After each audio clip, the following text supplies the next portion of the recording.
Great. Thanks.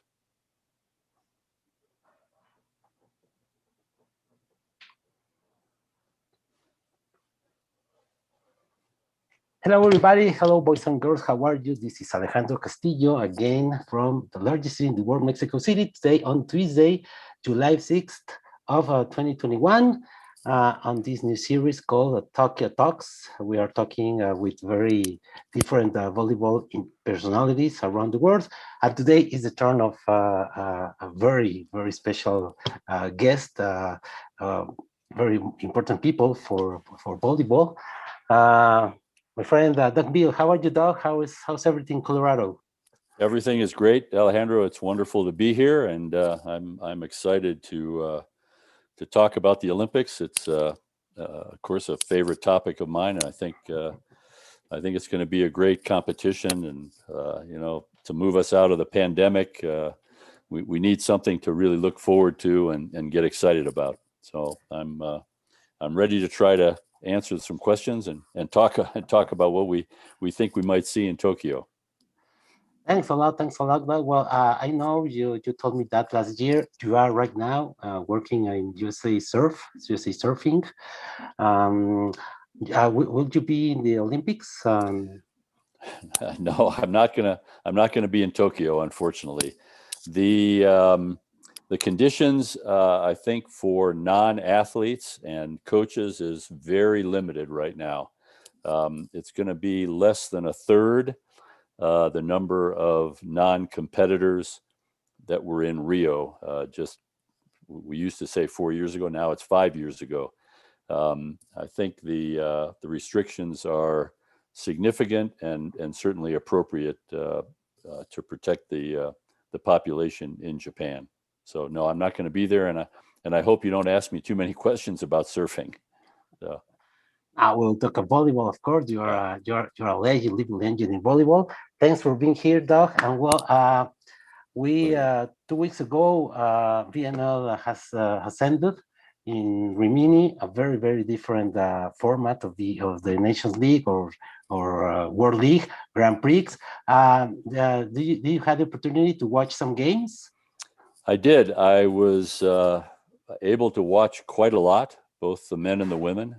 I thought that the conditions that the FIVB put together were really terrific. And I think for the teams, especially the teams that had their full Olympic roster, I think it's going to prove to be very valuable to play matches with very few spectators, to play in a bubble where you really can't go very many places, which is going to be the situation in Tokyo.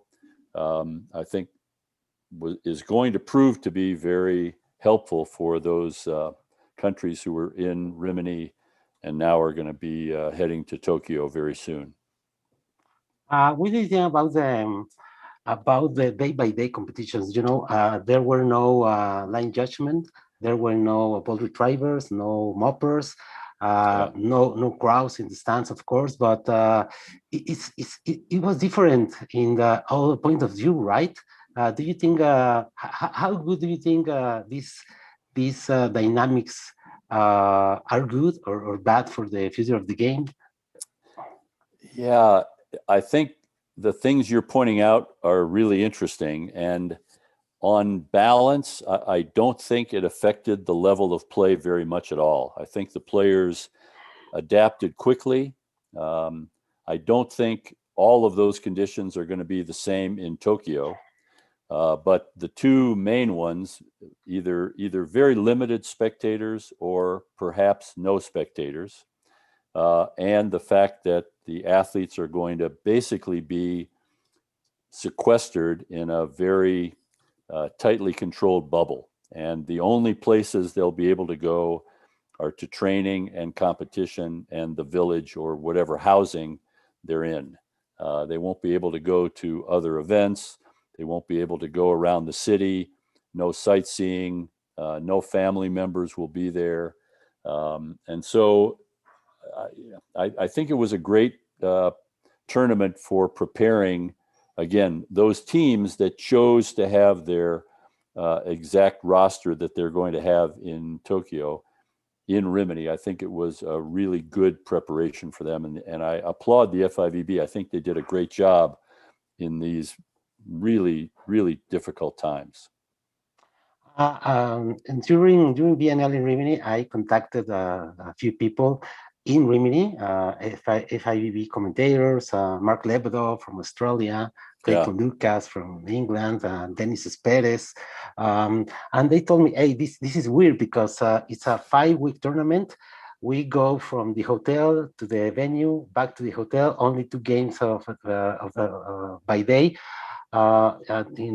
In I think 3 weeks ago, 4 weeks ago, I talked with Gabe Bradbury in Canada, and he told me, "Hey, I'm doing the referee coaching in Zoom."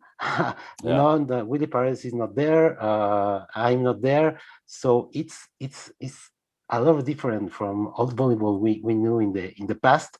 Obviously, because it's because the condition of COVID, but yeah, they told me we have no chance to go to the streets, to go to the shops, to go to the beach. We spend a lot of time in between 4 walls in the hotel. At the end, yeah, I think FIVB understand that very well, and well, I purchased the app. It was amazing. A lot of well, all the matches live, reruns, special programs, a lot of angles, of camera angles. I think they did a great job. I agree with you. I think the television quality was as good as I have ever seen of FIVB events. The replays were really clear, crisp, slow motion, good analysis. The coach challenge, the replay challenge system was better than FIVB has ever done before, I think. They showed the play that was being challenged even before the referee made the call or the decision. So I give the FIVB a lot of credit. I think many of us point out regularly when we think the FIVB hasn't done something that we wish they did. Yeah. So if we're going to be credible, we have to also give them credit when they do something really well. And the big difference between Rimini and the Tokyo Olympic Games, in Rimini, the teams were playing 3 days in a row. Yeah. And of course, you never do that at the Olympic Games. You always have 1 day break because they alternate men and women. So this was, from that point of view, a little bit different. But I think it worked out really well. I wish that all of the teams, of course, had their exact roster, the best roster, that we could have seen a little bit more of what we might expect in Tokyo. But I understand this was such a difficult year for the players who were playing in the professional leagues, sometimes canceled, sometimes missing games, sometimes being quarantined, and then to come home, they needed some recovery, some rest. So every coach made some different decisions about what was best for their team, individuals, etc. Because Doug, you as an international coach in the past, what do you think were the reasons for teams like Italy? The event was played in Italy, and Italy neither in women's or men's sent their A team, or Serbia in the women's side, or Netherlands in the women's side. What's the point of view? What do you think could be the reason for doing that? Because it was the first event in almost a year of international volleyball, and it was the only tournament previous the Olympic Games. Yeah, I think you bring up a really interesting topic, and the FIVB was also allowing the teams to have one opportunity to change maybe even 6 players, and they almost never allow this, but in the COVID era they did. I think Alejandro, really each coach probably made the decision for different reasons. Maybe Italy was the most confusing for me because they were hosting. It was on television, of course, around the world, but also very popular in Italy. Both of their teams, I think, are serious contenders in Tokyo, and they had really much different roster, different coaches, completely different lineups than we're going to see. So we don't know the level of Italy, except the Italian league is very strong. The players play a lot of very stressful matches. The coaches know the players, know the team really well. And so they clearly made a decision that rest, recovery, some training, that was more important to them than the matches because they felt that they got enough of that preparation, of that training during the Italian season in their league. So we'll have to see how that works out. Maybe also more on the men's side, some of the key players for the Italian team are a little bit older, maybe needed more recovery time. That might have played a role in the decision also. I think for some of the other teams, really hard for me to get into the mind of the coaches and try to figure out what was best for them. Yeah, right. Well, Doug, we have a message from my very good friend, Jose Pepe Núñez from Querétaro. Right. He says, congratulations, Alex, on the great guest. That's very nice. Thank you very much. I appreciate it. Yeah. I hope we will see you this year, later this year, okay? I'm really looking forward to that. I think so many of us are looking forward to a slow return, maybe a fast return to something normal where we can travel and get together and not do everything electronically like this. Yeah, totally agree. And now we will talk about the final standing in VNL. You know, I think on the women's side, well, I had the opportunity 1 year ago to have Karski Rai in the volley talks. 2 months ago to have Lucas Lave in the volley talks, the assistant of coach. And I am pretty sure, I think that, well, it was a difficult decision. It's always a difficult decision to cut players and to have only 12 in the roster because you are allowed only to have 12 players in the roster. We'll talk about that a little bit later. But USA women's national team is very strong. It's I think knowing Karch, you know better Karch than me, of course.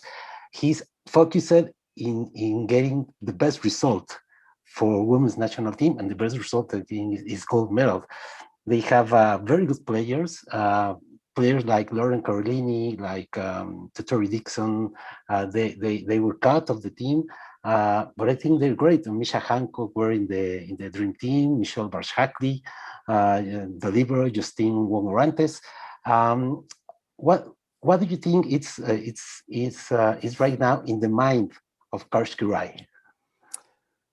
Yeah, that's a great question. I think Karch is always focused on what's best for his team right now. And I think one of the difficult issues that he faced and some of the other coaches from some of the other countries was to identify the final roster of 12 players during the VNL. And so they had the opportunity, I believe, to take 25 people, and it could be any mix of players and staff. So possibly you could have taken 20 players and 5 staff, or 18 and 7, or whatever was best for you. I think Karch is as focused as any coach I've ever seen on the culture inside the team. And that's an important element for him in the selection. I was a little bit surprised. Probably most people who follow the team might have been a little bit surprised. We certainly don't know the team anywhere near as well as Karch. But the level of talent and the experience made his decisions pretty difficult, I think. And I don't know that you could even make mistakes, because as you mentioned, there were three terrific setters. There were, some terrific choices in the libero position. There were some terrific outside hitters and the middle blocker. And so maybe another consideration for Karch is to try to get a balance between some younger players with less experience, but maybe they bring more excitement or energy, and some experience who players that have been to the Olympics before. But I don't know if these Olympic Games are going to be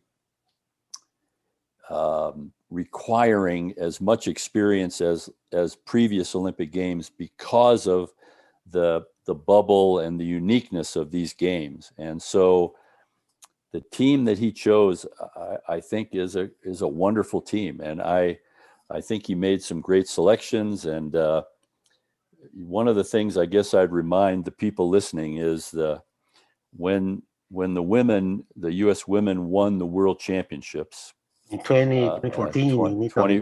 2014, yeah. A big part of that team was playing both setters and both opposites, and doing quite a lot of double subbing. I'm not so sure that this roster doesn't lend itself to a similar approach to using all the players, or using a lot of the players. I like the roster. I like the way this team can play. I think in a couple of areas, this team looks to me to be stronger than the team that won a bronze medal in Rio, and was really close to at least being in the gold medal match, and perhaps being a gold medal team. And so I think they're clearly one of the teams that we would anticipate being in the medal fight. There are really two preliminary objectives at the Olympic Games. And the first one is quite obvious. You have to get out of your pool. So generally, you have to win 4 matches, to get out of your pool. Maybe only 3 out of 5. And I would remind our guests that we've had gold medal winners that have finished 4th in their preliminary pool recently, including China in Rio, and the Brazil men certainly didn't win their pool in Rio, and then went on to win. So getting out of the pool is really the number one priority, the first priority. But I'm not sure that it means too much as to where you finish in the pool. And then, of course, the quarterfinal match, that single match, maybe is the most important match. If you win that match, you're going to be playing for a medal. And if you lose, of course, you're out. And so that's probably the most stressful match that you're going to play, maybe even more stressful than playing for a gold medal or a bronze medal. Oh, really? Yeah. Well, you experienced that, of course. Yeah, you have no chance for a medal if you don't win that match. So that match separates the top 4 teams from everybody else. And it's almost like the Olympics is divided into these 3 categories: the pool play, the quarterfinal match, and then playing for the medals, hopefully, for the teams that reach that level. Wow, amazing. In Los Angeles 84, there were 12 teams or 10 teams? 10 temes. How different was the competition at that time versus today? Yeah, for your team. Yeah, the current schedule of the Olympics, I think, started in 1996, if I'm not mistaken, with 12 teams alternating day by day, men, women, and the quarterfinals, et cetera. And so the 84 team was, and the games were similar, but we didn't play every other day. There was a couple of times we had 2 days off.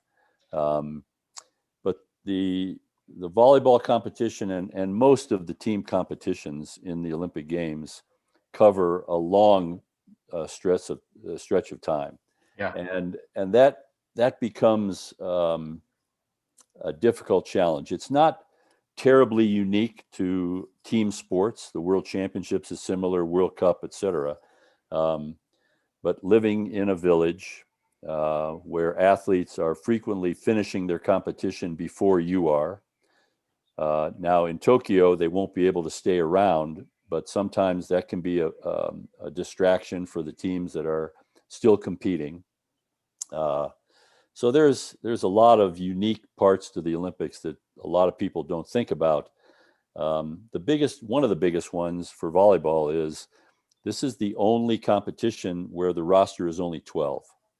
And every other competition, World Championships, World Cup, VNL, you name it, the teams, the coaches have a 14-person roster. And so they have much more flexibility. The one competition in every 4 years, probably the most stressful competition, the highest profile, the most media attention, they only get to take 12. And so they have to think of their roster in a different way. Most of the teams only have one libero that they can select, maybe one less middle, maybe one less setter. It's a challenge to decide which position I need to be safest with, and so it puts a lot of stress on the coaches and certainly the players also. Yeah. At that time in '84, when was the time when you decided your roster? This year is very different from other years, but what happened in '84? Yeah, I'm trying to remember exactly when it was, but actually most of the last year, almost from January on in '84, we had a 14-person roster that we traveled with. So it wasn't a lot of changes. I think the U.S. Olympic Committee requires a roster earlier than some of the other national Olympic committees. And so I think the games in '84 started about the same time as the Tokyo Games, sometime in late July. I know they finished on I think the gold medal match was the 8th of August that year. So we probably had to submit the roster in June, middle of June sometime. And we did a training in a small college town, very similar to the size arena that we were going to play in Long Beach before the game. So, and we only took 12 players to that training. Okay, and the last question of '84? How you played what quarterfinals? How many teams in each pool advanced to quarterfinals? There were quarterfinals or no quarterfinals, only semifinals. Well, oh, really? Yeah, for the medal teams, it was top 2 teams advance, and the next 2 were playing off for 5 to 8, Right. and the 5th place team in each pool played for 9th and 10th. So they did have a ranking 1 through 10, but if you wanted to play for a medal, you had to be top 2 in your preliminary pool. Okay, and that's it. And that's it. And there were 3-way ties in both pools in '84, and it was the ranking came down to set ratio, so which sometimes happens. Now they have a point system, Yeah, which may or may not be better. I'm not sure how I feel about that one exactly. but well, it was much more difficult at that time. You have to be in place 1 or 2. Yes, you had to be first or second, or you had no chance for a medal. So wow. In today's world, you can finish 3rd or even 4th in your pool and have a chance for a medal. Yes. Okay, well, thanks a lot, Doc. Well, now back to Tokyo 2021. Well, back to the real world now, I think. back to the real world, where I mentioned Misha as in the dream team. I was wrong. It was Jordan Poulter. Jordan Poulter was named the bestseller in the dream team. Yeah. The all tournament team, yeah. But Micah Hancock was also named to the team and played a nice role, I think. But yeah, Jordan Poulter, I think, is very likely to be, or probably is, the starting setter for the U.S. women. Yeah. Well, in this team, there are only 4 Olympians from the last Olympics. It's normal. Is it Yes, standard? yes standard? and no. Yes and no. I think one of the best traits of both Karch and John Speraw is their ability to integrate young players quickly into a key producing role, contributing role on the team. And so, yes, there are a lot of young players on the women's team who are going to be playing in their first Olympic Games. Both setters, both opposites, and several other players. But they have been contributing and playing at a really high level for a couple of years with the national team, even though they're fairly new coming out of college. And one of the big reasons that they're able to do that, other than I think Karch and John integrate them well, prioritize the right things in practice, identify the players that can really help the team. But I think also a part of that is the experience they get playing in some of the best professional leagues around the world. And so all of these players have played Turkey, Russia, Italy, Brazil, China. There are so many leagues right now. Japan, Korea, even Brazil. Yep, absolutely. So I think it's a combination of increasingly good training in the college level. The level continues to go up every year. I thought this year the finals of the NCAA was a really good match. 2 teams playing very good volleyball. The proliferation of the leagues, the U.S. team players, both men and women, participating in I think really good leagues and good competition, and then the coach's ability to give them experience and get them integrated and playing meaningful roles. So, yes, you're absolutely right. I think there are only 4 on the women's team with experience, but it's not an inexperienced team. It's not a new team, and they've played together. And so, again, I think in some key ways, this team strikes me as being stronger than the team that we had in Rio in 2016. Yeah, well, for example, Jordan won the Athletes Unlimited Volleyball. We will talk about AUV in a few minutes. Yep. Misha Hancock and Michelle Roche-Hackley, Kim Hill, they played the final in the Champions League in Europe. Yeah, so they have a lot of experience. They do, and they're used to playing against a lot of the players that they're going to see on the top teams.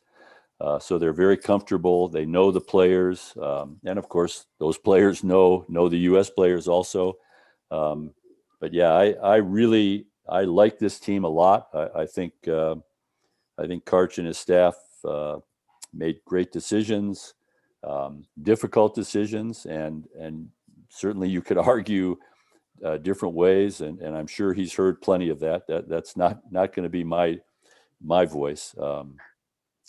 So I would be focused on where I think this team could be stronger than the team they had in Rio, and hopefully give them a chance to do something that no U.S. women's team has ever done, which is win a gold medal at the Olympic Games. And he's probably more aware of that than anybody in the program, because he certainly talks about it a lot, and I give him a lot of credit for putting that out there. And the U.S. women have had remarkable success with Karch as the coach. won virtually everything that's been available to them, and he certainly is eager and very committed and focused on doing everything he can to get an Olympic gold medal. Well, I think that a lot of countries, a lot of teams around the world, they want to be this happy problem that Coach had. Yeah. You know, I saw the matches in the VNL, and he started with a different lineup in almost every match. Yeah. It was amazing. I talked with Cesar Hernandez, assistant coach in South Korea, and he told me it's amazing because a lot of us want to have that problem. You know, a lot of high level players. I agree. He's very fortunate. He's well aware of that, but I also think he does that to contribute to the kind of culture that he wants this team to be. The foundation of this team, that it is really foundational to this team and what they are, and every player contributes and they have a role, and they and he reinforces that, and it's a wonderful thing to see. And certainly he benefits from the very strong collegiate program and the wonderful amount and talent of the athletes that are going through the program, which continues to go up all the time. It's really impressive for somebody like me who's been around for a few years to see the collegiate level and the quality of coaching. And I say this to groups a lot. I think the coaching in the United States is exceptional in volleyball and has just gotten so much better over the last not just 1 or 2 years, but maybe 20 or 25 years.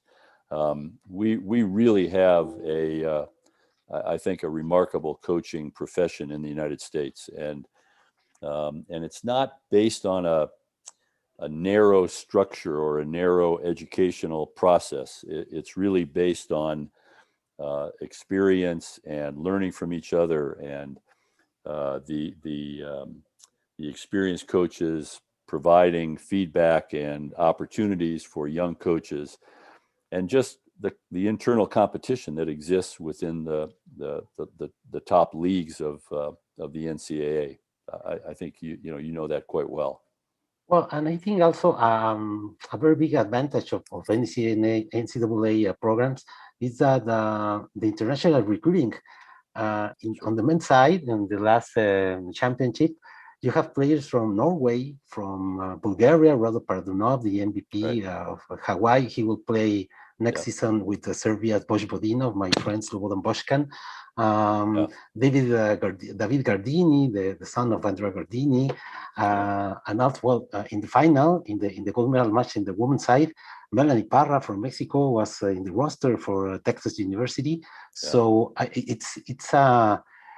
think it's attractive for a top level athlete to go to play college volleyball in the United States, and everybody wins.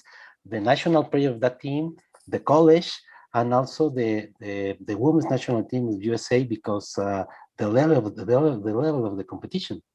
Yeah, I absolutely agree with you. I think there are so many wonderful things about college sports in the United States that help a whole range of sports, but certainly volleyball is one of them. The coaching is fantastic, the recruiting of international players that come over, and then the day-to-day experience that young American players get by training and competing against players who frequently had started the sport at a earlier age, maybe played against older players, more experienced players at an earlier age than many of the American players. So I certainly agree. And that to a certain degree, allows the American players to overcome what might be a big negative about the women's college system in the United States, with so many substitutions and so many of the teams not having that many players who play all the way around, especially in the outside hitting position or the opposite position. And the difference between 15 subs or 18 subs and the 6 that you're allowed internationally could be a real problem that some of these other things allows the overall population to overcome. So Karch is uniquely aware of all of those things, the pluses as well as the minuses. I just think he's done a terrific job of taking advantage of the resources that we have in the United States.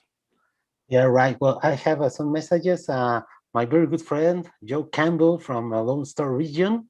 Okay. He will be in the Paralympics in Tokyo in his eighth Olympic Games, second as a supervisor.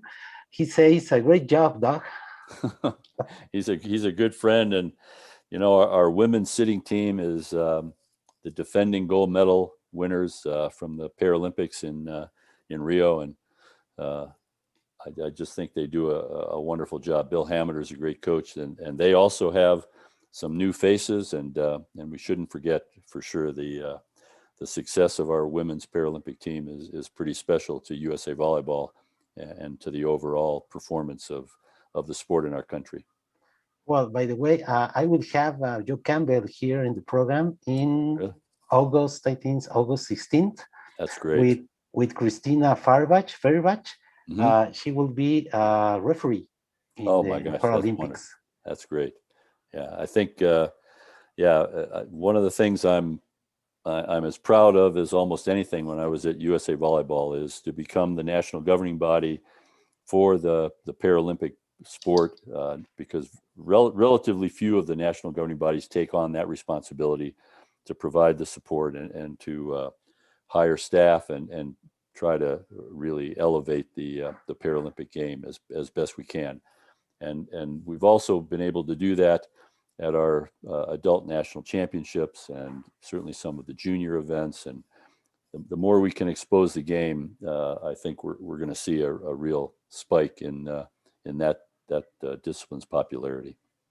Yeah, and well, my very good friend from Mexico, Luis Valencia, says I love to learn. One of the big names in world volleyball, obviously, to Doug Beal. Thanks. Thank you. Very nice. Doug, what's your opinion about your opinion on how good do you think Athletes Unlimited Volleyball played a role for the development of pro or semi-pro women's volleyball in the United States? I think that we're at a very interesting time in the United States when professional volleyball has a real chance to be started, which it already is, and to be sustainable and credible.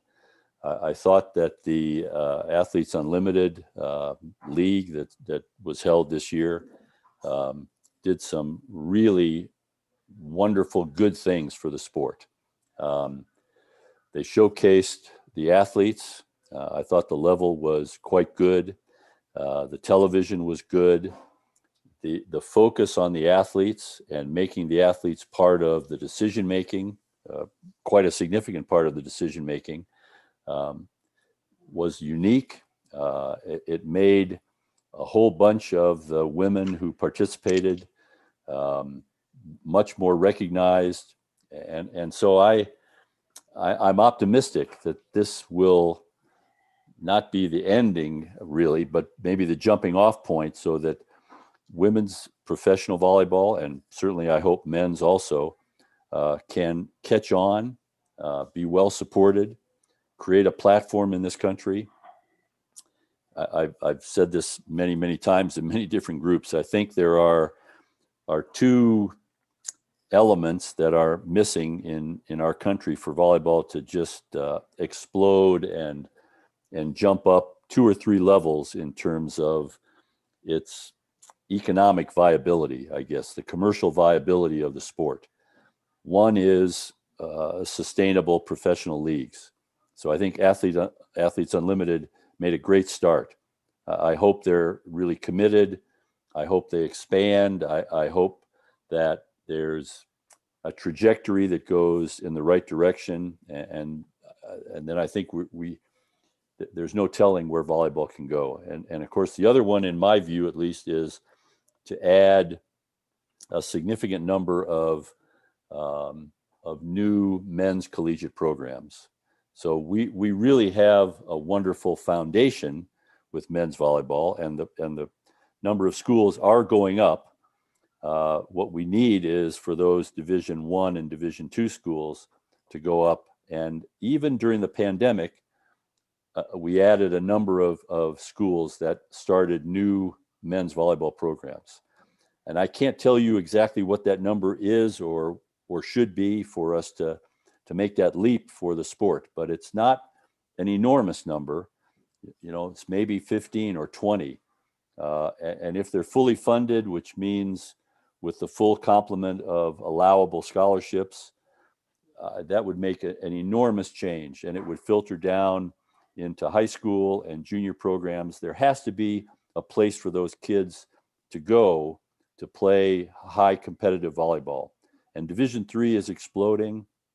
Now we need Division I and II, but we are moving in the right direction. And it was especially heartening to me and impressive, I think, that we added these programs around the country, junior college, Division II, even some Division I during the pandemic. I'm not sure there was another sport collegiately that did that. So that's really encouraging to me that the sport is going in a terrific direction. Well, Stanford will not be canceled.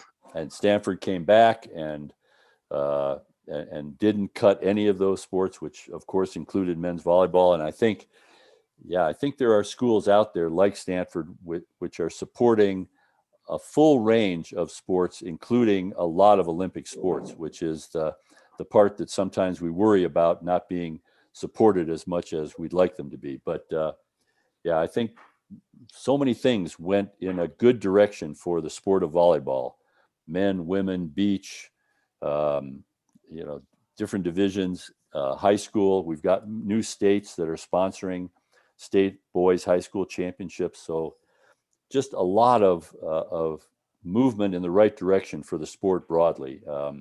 And during a terribly challenging time for everybody, but certainly for colleges and sports programs. And just the pandemic was horrifically difficult for so many millions of people.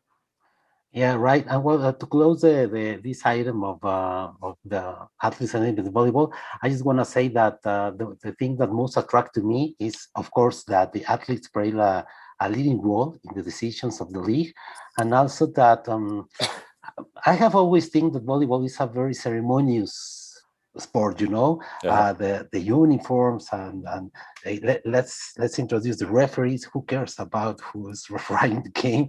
But well, right now in athletes and volleyball on this year, if a player wants to wear the number 99, it's okay, or 80, or if she wants to wear long bottoms or short bottoms, it doesn't matter. There are more important things than the numbers and the uniforms, and that's one that's the thing I like the most about the athletes and unlimited volleyball. And by the way, they the next day this season ended, they confirmed the next year's season. Yeah. I was very heartened to see that also, and I hope they just keep growing. I hope they, in any number of ways, maybe more teams, maybe a little bit longer season, maybe 2 bubbles. I don't know. I don't know the background, but I thought they did a great job, and I'm on the same page as you, Alejandro. I think some of the formality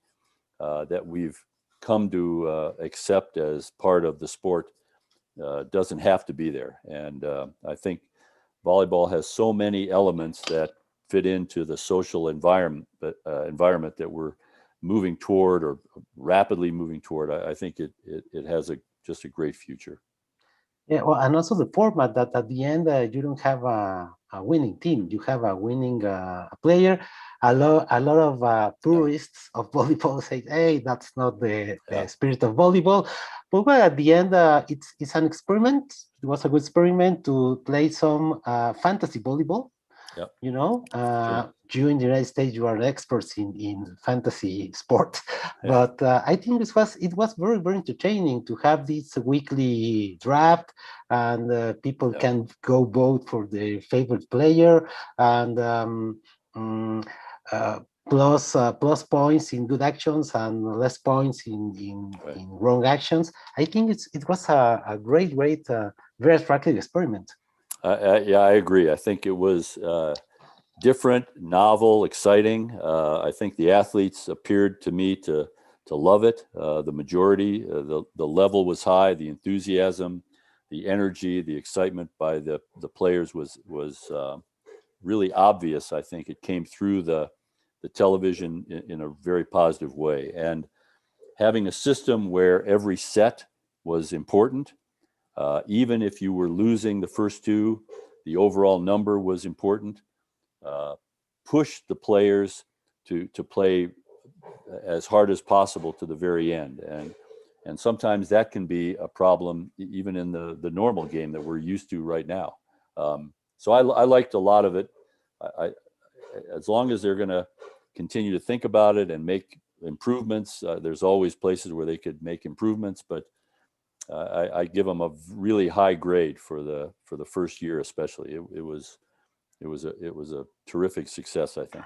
And also with this system of playing only three sets, I don't know if you agree with this. It shortens the game. Mm-hmm. It has been one of the biggest challenges of volleyball in the last 20 or 30 years. You see it right now in VNL. For we, the people who love volleyball and all the life, we don't have problem to be seated 3.5 hours watching volleyball. But for a new fan, Yeah. it's 3.5 hours.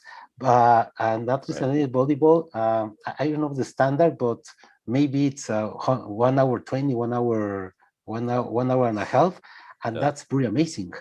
I agree. I think that was one of the big pluses.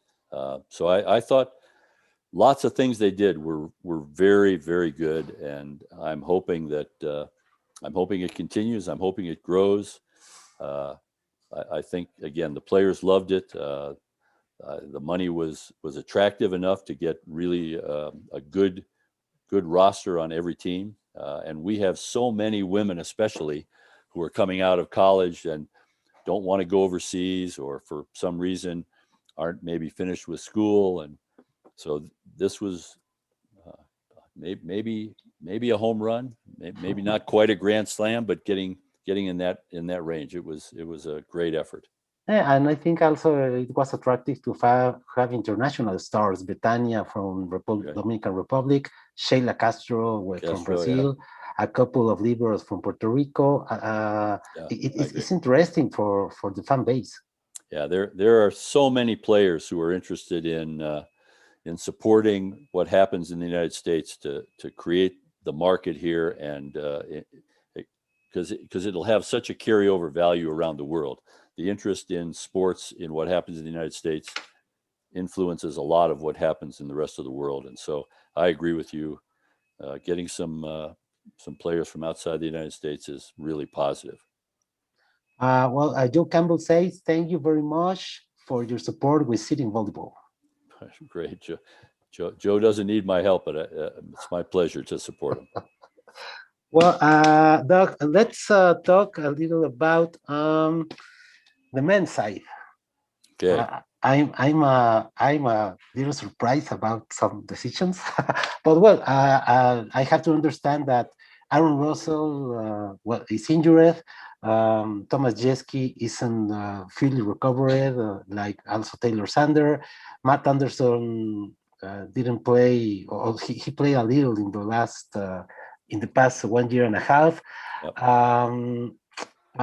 Seventh place in BNL, not what I expect from the United States men's volleyball team. What do you think is happening? What do you think we can see can we see a different team or a different level in Tokyo for the men's team?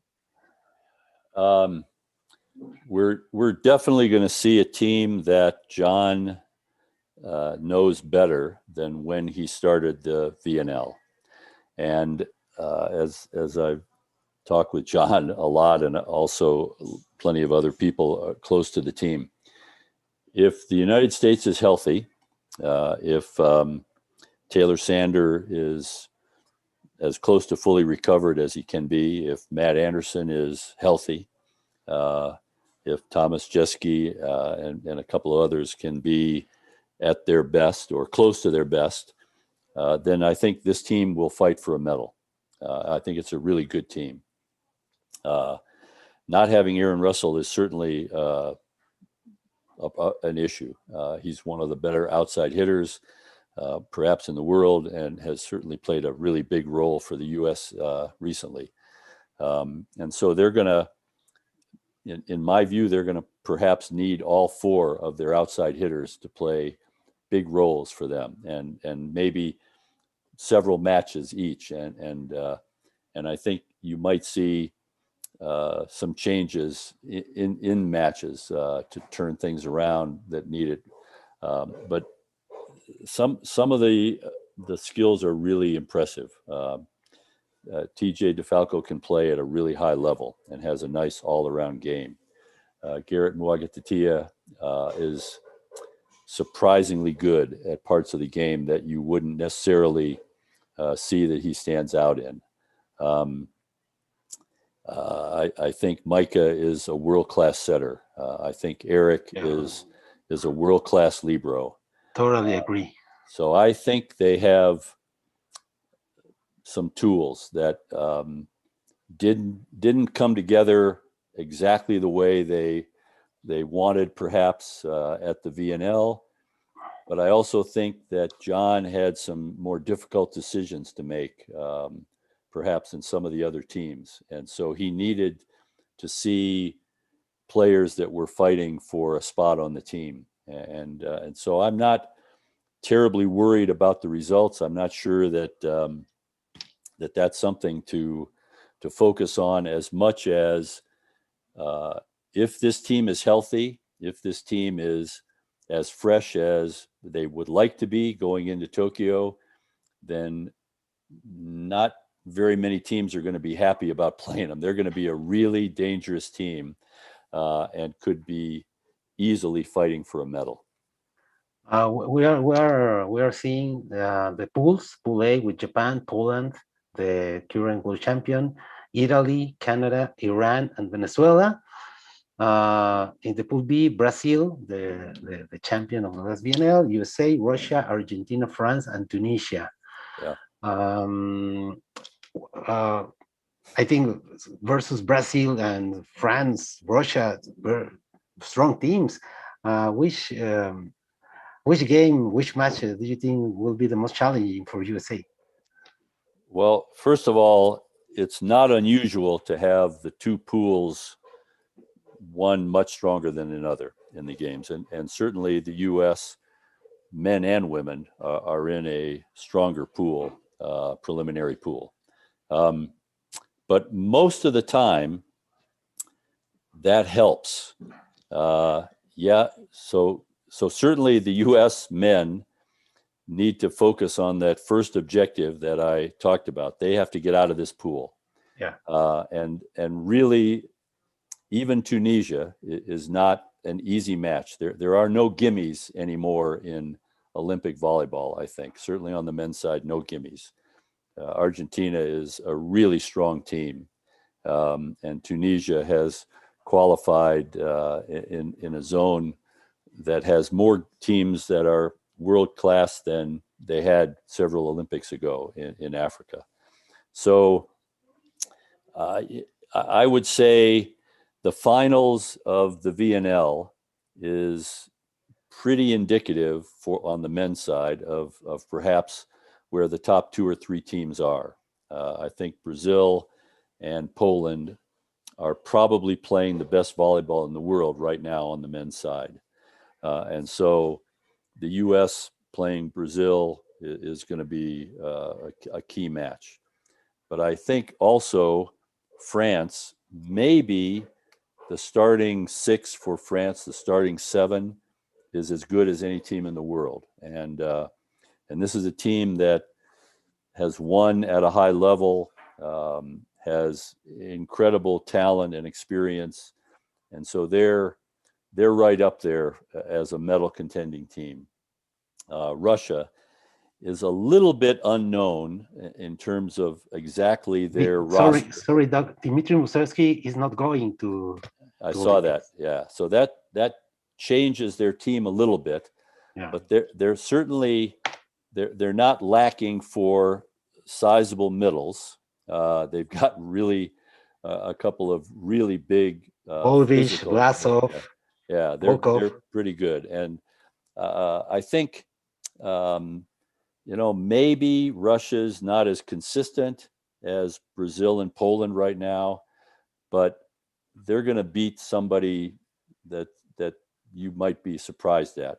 And what I'm hoping is Argentina doesn't do that also in this pool. So the U.S. really needs to only focus on getting out of this pool. That has to be the whole, I think, mindset of the team coming in. But again, if they're healthy, I like their chances a lot. I think this is a good roster. I think it's a really good staff. I like the group that John is taking there. So I'm wanting to be optimistic. I think that if Matt Anderson can be healthy, and I think I saw some things the last couple of matches at the VNL that were encouraging for me, and also the way Taylor Sander was playing, and I also like your reference to Thomas Jeske. I remember a World Cup where I thought Thomas was perhaps the best outside hitter on the U.S. team and played a huge role. He's had lots of physical challenges, but if he's close to that level, and TJ and Garrett can play as experienced players that have in fact played at a high level, I think this team can be a really surprisingly good team. So I'm optimistic. And playing in that pool, they get out of that pool, they're not going to be afraid to play anybody in that quarterfinal match. So I think it's really an exciting tournament. And in the other pool, to me, Poland and Italy are the two teams, but I would caution people not to overlook Canada. Canada is well coached, has a group of outside hitters. It's a physical team. They can play at a good level. They won some matches at the VNL that probably surprised a few people, but I'm sure didn't surprise the U.S. Players or the coaching staff. And Canada's a good team. They're going to get out of that pool, I believe. So. Well, Japan defeat Russia in 5 sets in the VNL. Yuji Nishida will be at his 100%, they say, in the Olympics. They're playing in Japanese soil, so and the Japanese spirit is strong. One of the teams that seems to benefit as much as anybody from playing at home are the Japanese team, both men and women. So I would never want to overlook Japan, and it might be a plus for the U.S. not to be in the pool with Japan, either pool. So I think men and women. So I think you're exactly right. Japan is going to be a really tough team in Japan, and maybe a little less because we don't know the situation with spectators, and volleyball is so popular in Japan. If the spectators are allowed, that might help Japan more than any other team in either competition. It's still undecided. It might be 0. It might be, I think, 25% or up to 10,000. So I think we have to wait and see what that decision will be. But in any case, there will be almost only Japanese fans, no foreigners. Sure. Yeah, for sure. So that would even be more favorable, of course, to the Japanese teams. And what do you think about Iran? I think Iran, they have a great spirit, of course, because historical issues. But Iran, I think, is a team. It's attractive. It's an attractive team to watch. But I think they didn't they didn't get to the next level. And Alekno, he joined the team, I think, in December or January. It's a very short time. Yeah. Maybe if Alekno stays for another 3 years, maybe. But Iran, they are getting older. A couple of very good players got retired last year. Sorry. Yeah. But what do you think of Iran? I think at the VNL, Iran played one great match. It happened to be against the USA, I think. Yeah, they certainly can get out of the pool, and they're not. We're going to say this about too many teams. They're not a team you ever want to overlook. But they also played some matches that were surprising, not in a good way at the VNL. And they didn't finish very strong at the VNL. And I agree with you. I think Alekno is a wonderful coach and had remarkable success with not just the Russian men, but also with his club, and won lots of great world events. And so he's as talented and good as anybody in the world. But Iran, it's a different world to coach in that country, I think. Life is challenging, but the sport is enormously popular. And so I would never want to overlook Iran, but it seems to me they tend to be searching. They're always looking for something, a better coach. We have to change players. We're not playing enough matches. There's too much going on sometimes within the federation, maybe the sports ministry. I don't know, but they are for sure a world-class team, with a great setter, at least one really great outside hitter, a good opposite. So I think the time after the VNL between then and the start of the games is awfully important for Iran. If they can be healthy, if they can take a mindset of, I guess, playing one match at a time and not having remarkable expectations, which I think sometimes is difficult for a bunch of countries. I think Italy suffers from that sometimes. Poland, Iran, the media and the popularity of the sport puts a lot of pressure on the teams and sometimes the coaches, and so that's an issue for Alekno that may be more in Iran than even in Russia. So. Yeah, right. Totally agree. And well, just take a very quick look to the women's pools. In Pool A, Japan, Serbia, Brazil, Korea, Dominican Republic, and Kenya. In Pool B, China, the USA, Russia, Italy, Argentina, and Turkey. Yeah, it's not impossible, or it's not much of a stretch, I think, to say that perhaps the three best teams in the world are in Pool B, or certainly three of the four best teams, China, US, and Italy. Sadly, disappointingly, I'm not sure the right term, we didn't get to see either men or women Italian team, and we didn't see the Serbian women, who are clearly also one of those teams. So Pool A, I think, is really going to be a fight between Brazil and Serbia. Serbia may not be quite the team they were in Rio, but still very good. Brazil perhaps will be a better team than they were in Rio when they had a very disappointing exit. But here's a team that was fantastic in the pool, and in the first quarterfinal was eliminated. And so very shocking, but not uncommon result in the Olympic pool. So the Chinese team is clearly going to be one of the gold medal favorites. I believe the U.S. is. I think Italy, Oganyu is a remarkable player. There are very few in the world that have that same combination of physicality and talent, and she's matured and is able to take over a match in a way that very few players can do. Russia is maybe a little bit it's a very young team, Russia, right? I think it's pretty young, and we haven't maybe seen everything that they might be able, what level they might be able to play at.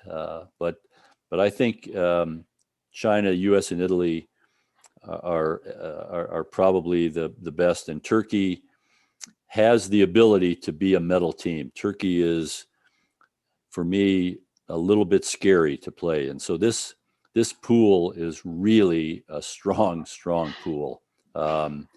Argentina is the only team in that pool that's perhaps a level below the others. So it's going to be a war to get out of that.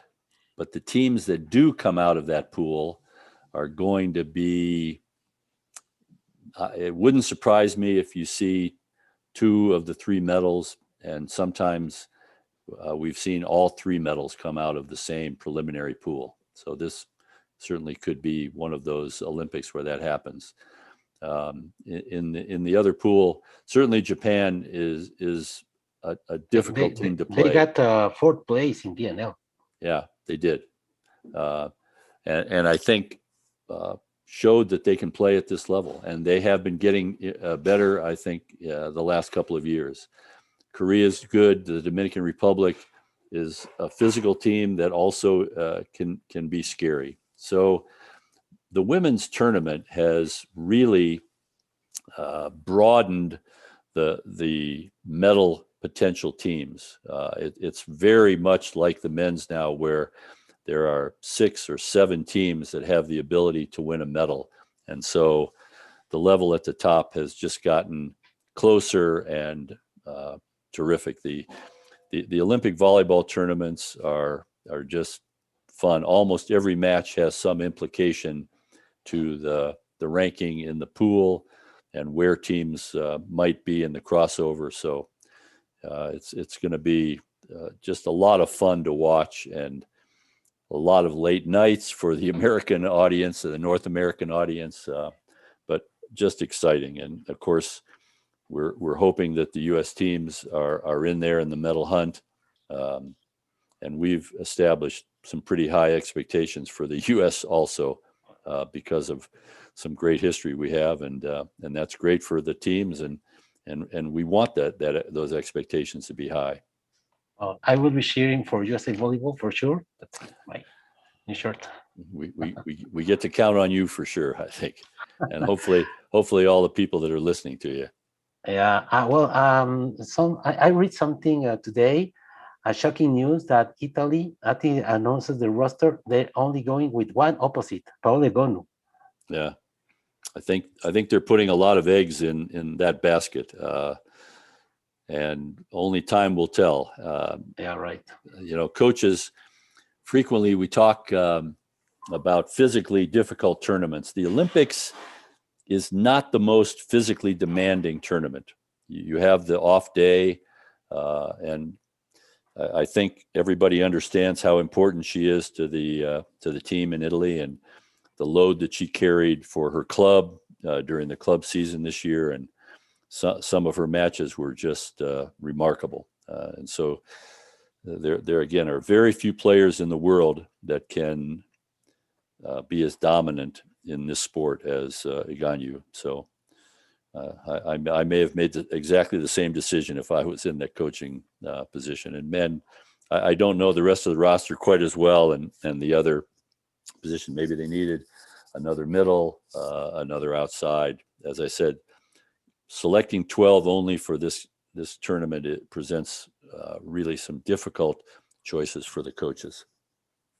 Yeah, right. Doug, let's see some pictures of the venue, Ariake Arena. Wonderful, amazing place, right?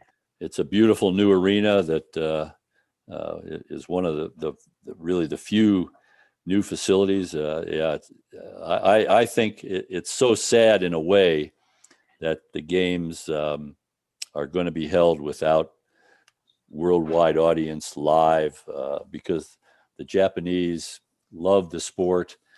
They do such a wonderful job of organizing and presenting ceremonies and a large event that takes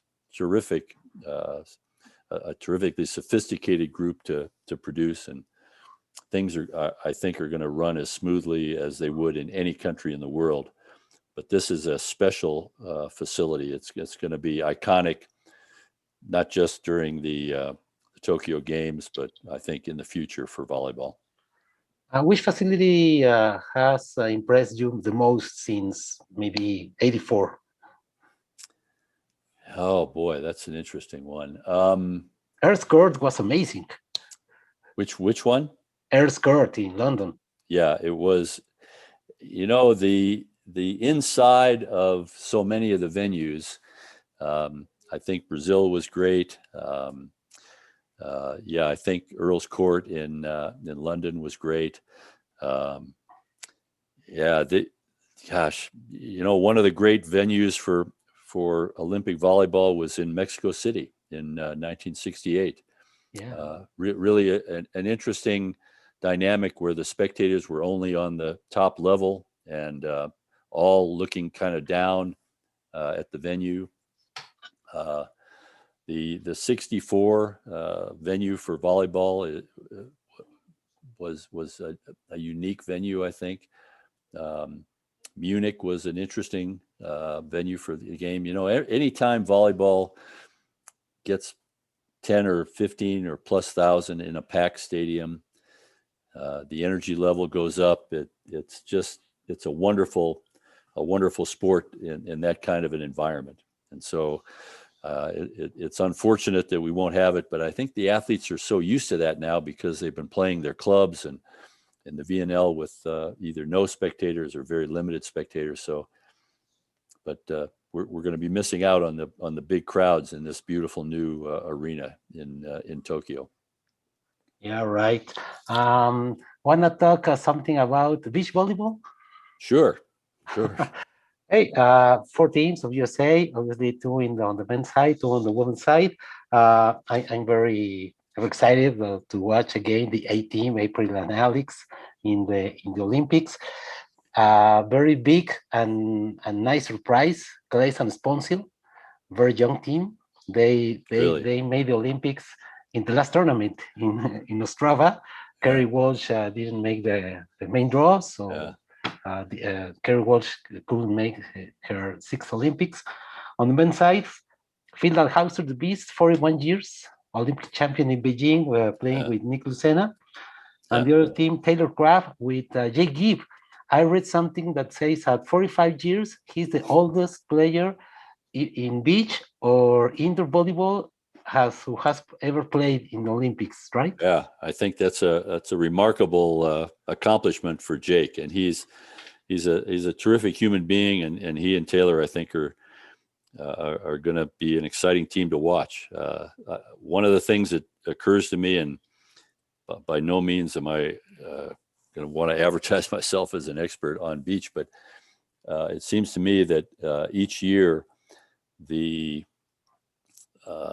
level of play gets closer and closer. More teams play or are capable of winning medals, and so the weather conditions, the type of sand, the wind, so many factors that might change the outcome of a particular match and therefore a competition. And again, getting out of your pool, of course, is critical. And then the crossover matches are become really the medal contending matches. The number of pairs from places that you wouldn't necessarily think of as even beach volleyball hotbeds. Qatar has a wonderful team. So Qatar is a wonderful team. They were born in Africa, one in Gambia and the other in Senegal. But in the women's side, Kenya made the Olympics, and in the men's side, Morocco playing the final of the Continental Cup against Mozambique. It really has opened up the door to so many national federations to decide where they're going to put the resources to try to develop one team, one pair, maybe one pair women, one pair men. Yeah, it's been remarkable. In Norway, with one of the favorite teams, they probably are only in Norway 1 or 2 months of the year, something like that. Or the Dutch teams, really good. Swiss teams The are Russian good. teams. Russia has put a lot of emphasis. Used to be only indoor, and now a lot of emphasis on the beach. So we really are seeing volleyball as one of the iconic sports of the games. Maybe, certainly in the United States, we tend to look at the games through the filter of track and field, swimming, and gymnastics. But there are so many team sports that are successful and growing and becoming popular, not just at the Olympics, but growing in the United States. And the women's side of the team sports in the United States might be the most dominant part of Team USA.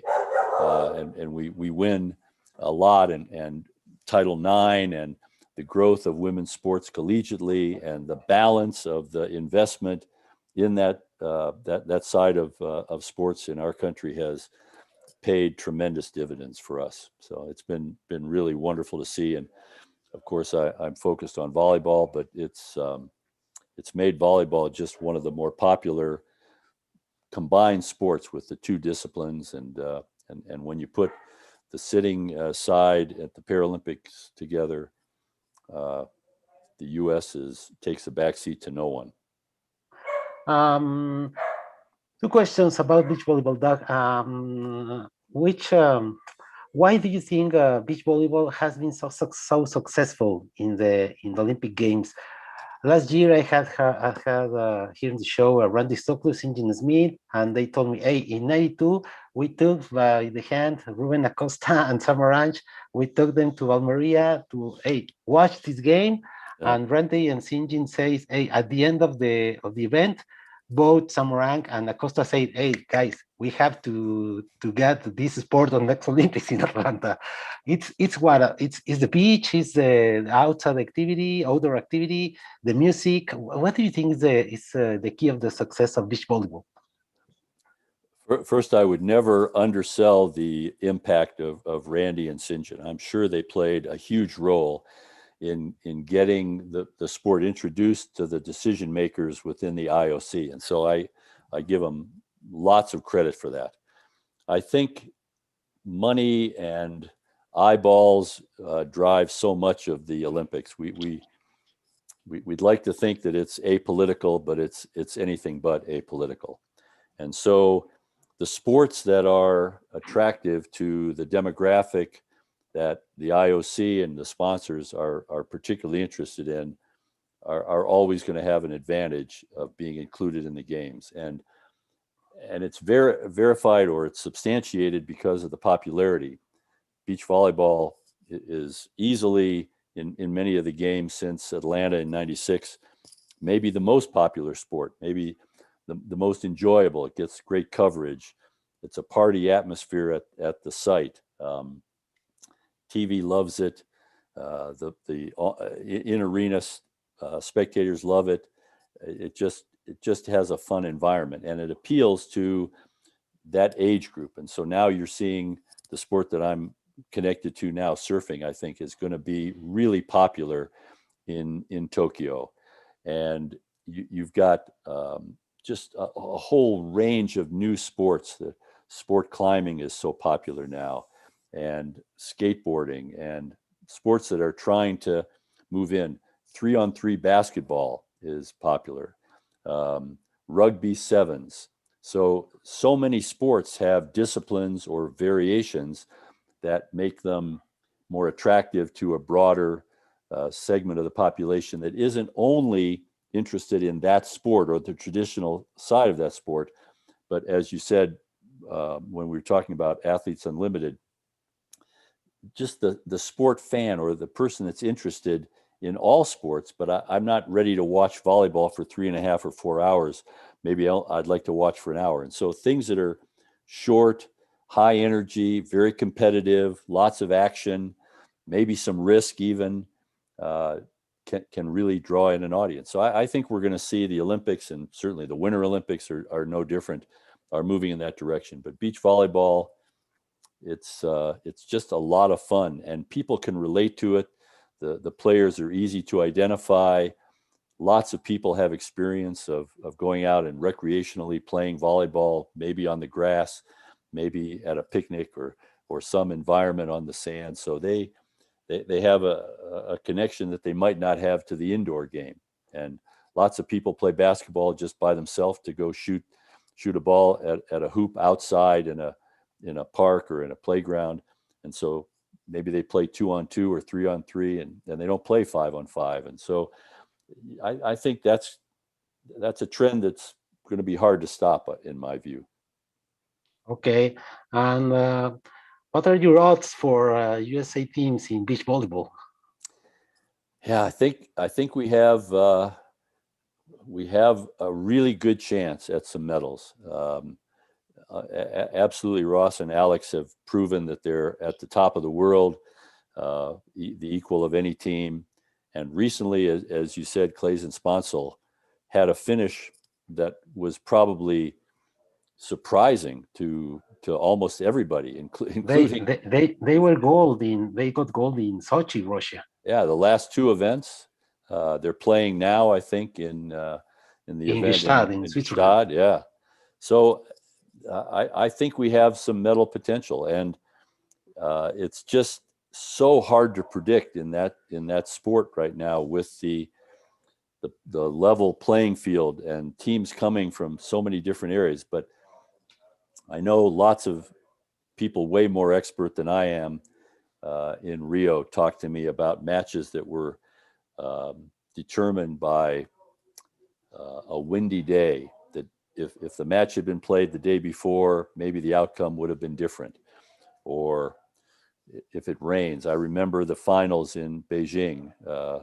The women's final was played in a torrential downpour, and the very next day the men's final was played in terrible heat and humidity, baking sun. So that's an element to the sport that is missing on the indoor side, but can have a big impact on the beach discipline. And so I'm really proud though of the two men's teams. Dalhouser and Lucena they're not youngsters anymore, and obviously we just talked about Jake Gibb. So Taylor Crabb, I think, is the outlier, but comes from a wonderful family of volleyball. His dad was a great player. His brother's a terrific player. We could have almost had two brothers who qualified playing on two different teams after playing together for a number of years. So I really like the teams we have. I like who we've got representing the United States, and if things go well and people are healthy, we could have a Special Olympics. Yeah, right. Wish the best also for beach volleyball Yeah. USA teams. Doug, do you have a more few minutes to talk about class of 21 of Hall of Fame? I do, of course. Amazing class. I will read it. Giovanni Gago from Brazil, Olympic champion. Sergio Santos, a very good player from Brazil for the beach. Sergei Tetutin, the Russian, he was the flag bearer in last Olympics in Rio. Yeah. Todd Rogers, the professor, USA beach volleyball, yeah. Olympic champion with Phil Dalhouser in Beijing. Yeah. Sorry, I said Sergio Santos. Sergio Santos is the libero, was the libero. Yeah. And Ricardo Santos is the beach volleyball player. Right. He played last year in the ABP in Long Beach. I know. Pretty amazing. Yeah. Yeah, right. Clay Stanley, I don't know, is the first couple of father and son that are in the Hall of Fame? First ever, father-son, yeah. Okay, John Stanley, you know him very well. I do. Pretty remarkable. And I think Clay, I certainly agree with you. This class is pretty exceptional. Logan Tom also. Logan Tom, well, let me finish. Logan Tom, four-time Olympian.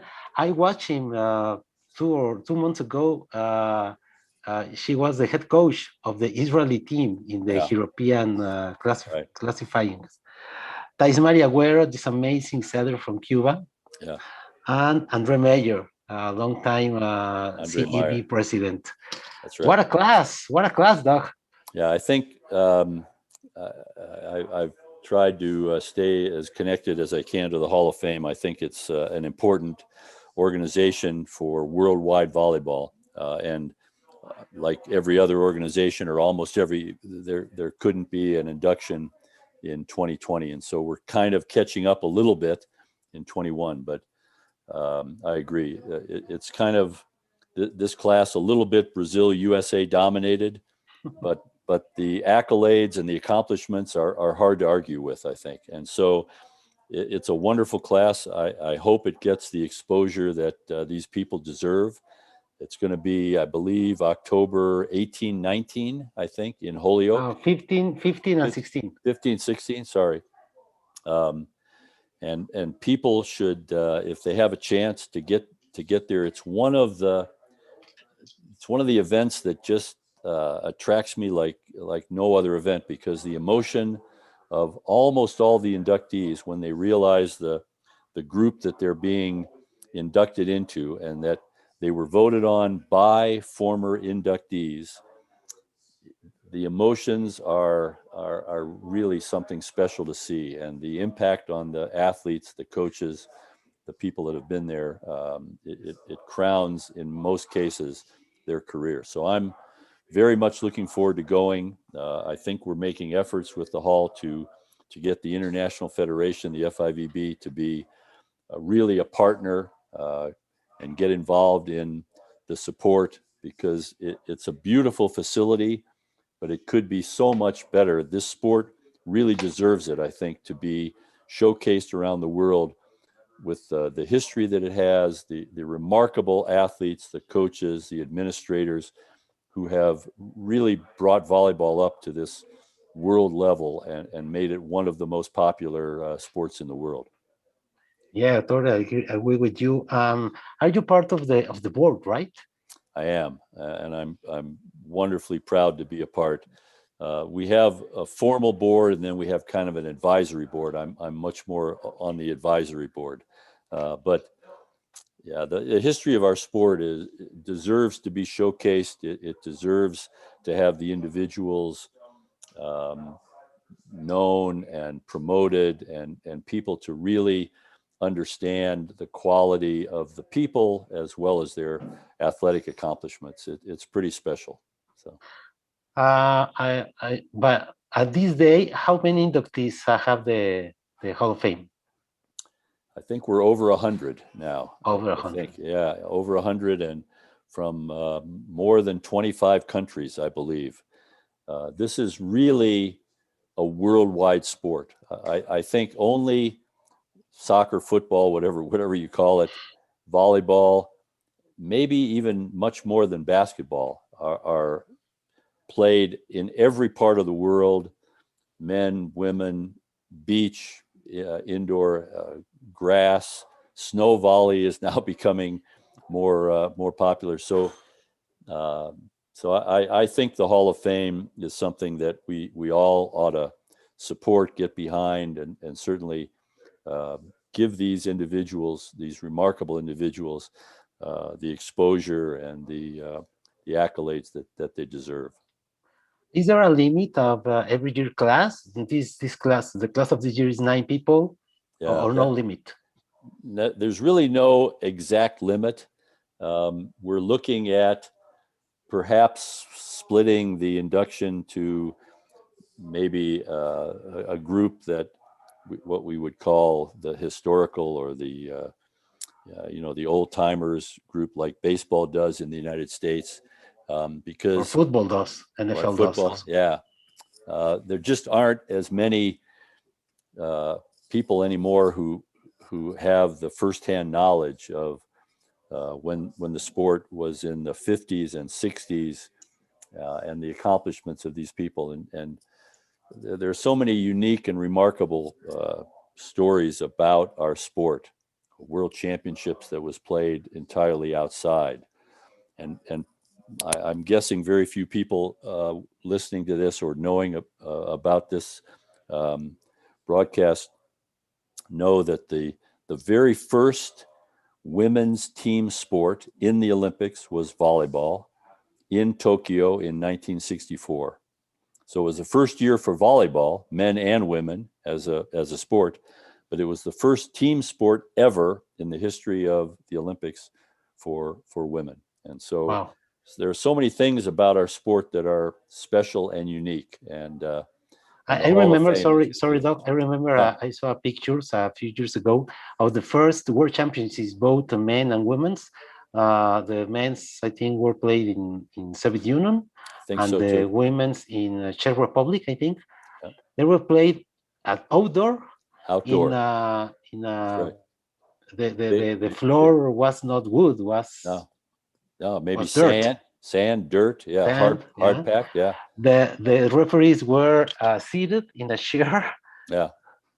It was It was, like tennis referees. yeah, right. Yeah. Really, and the collection of artifacts that the Volleyball Hall of Fame has is remarkable. They have so much from all the inductees, but also people have sent material that they had no other place to store, and people pass away. So they've done a remarkable job with very little resources, but in the home where volleyball was invented in Holyoke, Massachusetts, almost the same time as basketball that was invented in Springfield. It's about in 81, I think, was basketball. Yeah, about 15 miles apart. These two enormous sports in the world. So it's pretty weird. Pretty weird and pretty special in that part of the country. Yeah. Okay, well, Doug, we can talk about volleyball for 8 hours, but it's a pleasure to talk with you always, Doug. Thanks for being here. It's always instructional to talk with you. Thanks, hope to see you again pretty soon, and wish you the best in Tokyo with USA Surfing, and also wish the best for volleyball national teams. Alejandro, thank you. It's great to have you do these, and I'm sure you'll have some other people on before the games, and maybe analyze things during the game. It'll be fun to see how the U.S. teams do. So thanks very much, and best wishes to you and all the people listening. Thanks a lot. Yeah, well, this Friday I will have Clayton Lucas from Southampton, the FIVB commentator, at 4 p.m. Central. At 7 p.m. Central, Raul Lozano from Argentina. Argentina, yeah. Three-time Olympian. Yeah. Three-time Olympian, great guy. Next, I don't know exactly if next Tuesday or Wednesday, I will have Sinjin and Randy Stoklos here talking about beach volleyball for Tokyo. They'll know a lot more about it than I am. I'm sure they'll be fine. And next week on Friday the 16th, at 3 p.m. Central, Chema Padron, Jose Maria Padron, the Spaniard, the star of beach volleyball refereeing, and there on 8 p.m. Central, Dennis Perez, the Dominican Republic, great referee. Yep. But well, thanks to you, Doug, for being here. It's always a pleasure. Hope to see you pretty soon. I will. Very much. Yeah, I will. All right.